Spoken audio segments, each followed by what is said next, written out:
बड़ी खबर है जहां पर देवबंदी उलेमा का मुस्लिम शादियों पर बड़ा बयान सामने आया है। गैर मर्द औरत का एक ही पंडाल में साथ बैठना गलत है। गैर मर्द औरत का बेपर्दा मेल इस्लाम विरोधी है। शादियों में रस्में खुराफात और गुमराही है।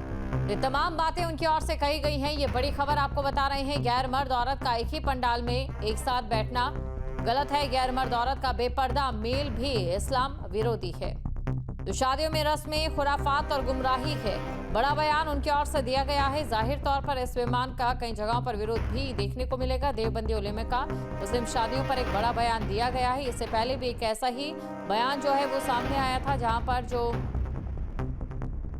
जो मुस्लिम महिलाएं हैं उनकी ओर से किसी गैर मर्द के द्वारा हाथों में मेहंदी लगाने को लेकर भी, और अब इस तरीके का बयान भी सामने आया है। अब ऐसे में देखने वाली ये बात रहती है कि क्या प्रतिक्रियाएं इस बयान को लेकर सामने आती हैं, और ये जो बयान दिया गया है इस पर किस तरीके से जो मुस्लिम महिलाएं हैं या मुस्लिम व्यक्ति हैं उनका रुख रहता है। आजकल शादियों का मौसम है और देखा जा रहा है कि हमारे माशरे में खुसूसन शादी के मौके पर ख़वातीन और मर्द हजरात को एक ही पंडाल के नीचे बैठा दिया जाता है, खाने के लिए, बातें करने के लिए, और वहाँ तमाम लोग नामहरम मर्द औरतें एक साथ इकट्ठा हो जाती हैं। हमें याद रखना चाहिए कि ये अमल सरासर इस्लाम की तालीमात के ख़िलाफ़ है, और तमाम उलमा इससे इत्तिफ़ाक़ रखते हैं कि एक ही पंडाल के नीचे नामहरम मर्द औरतों का इकट्ठा होना, खाना खाना, बातें करना, ये क़तअन नाजायज़ है। और ख़ुद दारुल उलूम देवबंद ने भी इस पर एतराज़ जताया था और एक फ़तवा जारी किया था।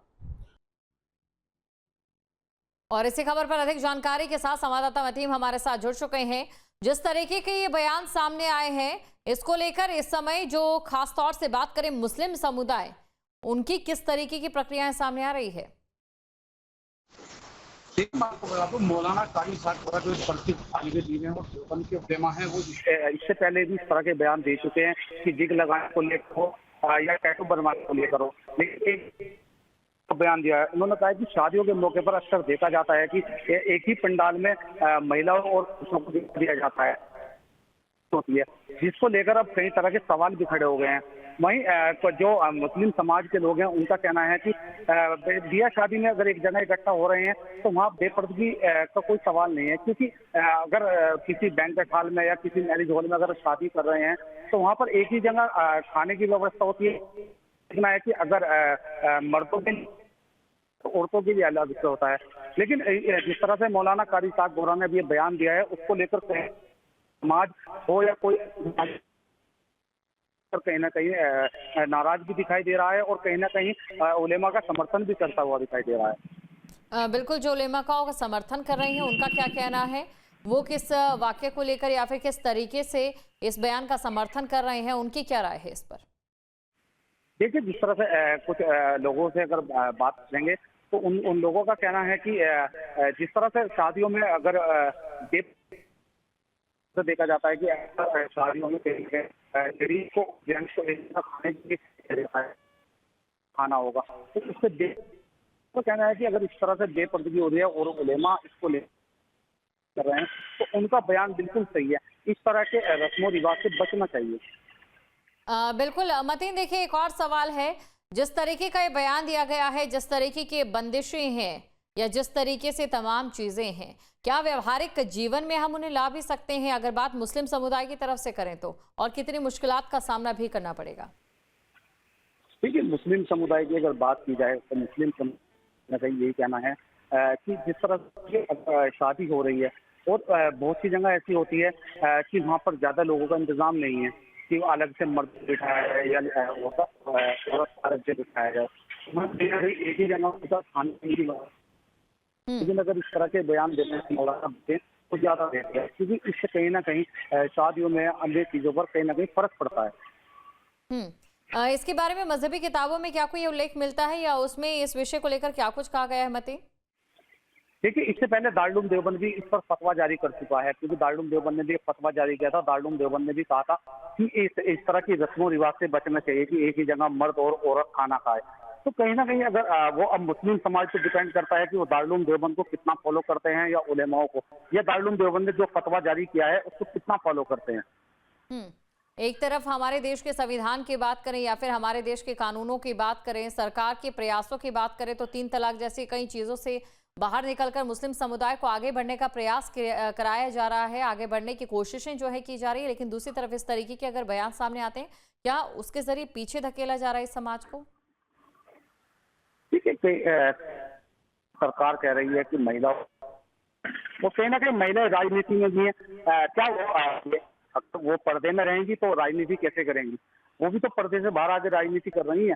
तो कहीं ना कहीं अगर इस तरह के बयान मौलाना दे रहे हैं तो कहीं ना कहीं जाहिर सी बात है, उन पर विरोध भी होना लाजमी है। तो उनका कुछ लोग विरोध भी कर रहे हैं। शुक्रिया तमाम जानकारी को दर्शकों तक पहुंचाने के लिए। तो देखिए, बयान सामने आया है और जाहिर तौर पर इस बयान के बाद अब चर्चाओं का दौर भी शुरू होगा, लेकिन वहीं दूसरी तरफ विरोध भी जरूर देखने को मिलेगा। क्या कुछ मौलाना की ओर से कहा गया, एक बार वो आपको सुनाते हैं। आजकल शादियों का मौसम है और देखा जा रहा है कि हमारे माशरे में खुसूसन शादी के मौके पर ख़वातीन और मर्द हजरात को एक ही पिंडाल के नीचे बैठा दिया जाता है, खाने के लिए, बातें करने के लिए, और वहाँ तमाम लोग नामहरम मर्द औरतें एक साथ इकट्ठा हो जाती हैं। हमें याद रखना चाहिए कि ये अमल सरासर इस्लाम की तालीमात के ख़िलाफ़ है और तमाम उलमा इससे इत्तिफ़ाक़ रखते हैं कि एक ही पिंडाल के नीचे नामहरम मर्द औरतों का इकट्ठा होना, खाना खाना, बातें करना, ये क़तअन नाजायज़ है। और ख़ुद दारुल उलूम देवबंद ने भी इस पर एतराज़ जताया था और एक फ़तवा जारी किया था। खुसूसन शादी के मौके पर ख़वातीन और मर्द हजरात को एक ही पिंडाल के नीचे बैठा दिया जाता है, खाने के लिए, बातें करने के लिए, और वहाँ तमाम लोग नामहरम मर्द औरतें एक साथ इकट्ठा हो जाती हैं। हमें याद रखना चाहिए कि ये अमल सरासर इस्लाम की तालीमात के ख़िलाफ़ है और तमाम उलमा इससे इत्तिफ़ाक़ रखते हैं कि एक ही पिंडाल के नीचे नामहरम मर्द औरतों का इकट्ठा होना, खाना खाना, बातें करना, ये क़तअन नाजायज़ है। और ख़ुद दारुल उलूम देवबंद ने भी इस पर एतराज़ जताया था और एक फ़तवा जारी किया था। जहाँ भक्ति है हर शब्द में, कथाओं में छुपे हैं दिव्य रहस्य और ज्योतिष देता है जीवन को दिशा। धर्म से जुड़ी हर बातों को जानने के लिए हमारे चैनल स्तुति को सब्सक्राइब करें। चैनल पर जाने के लिए इस लिंक पर क्लिक करें।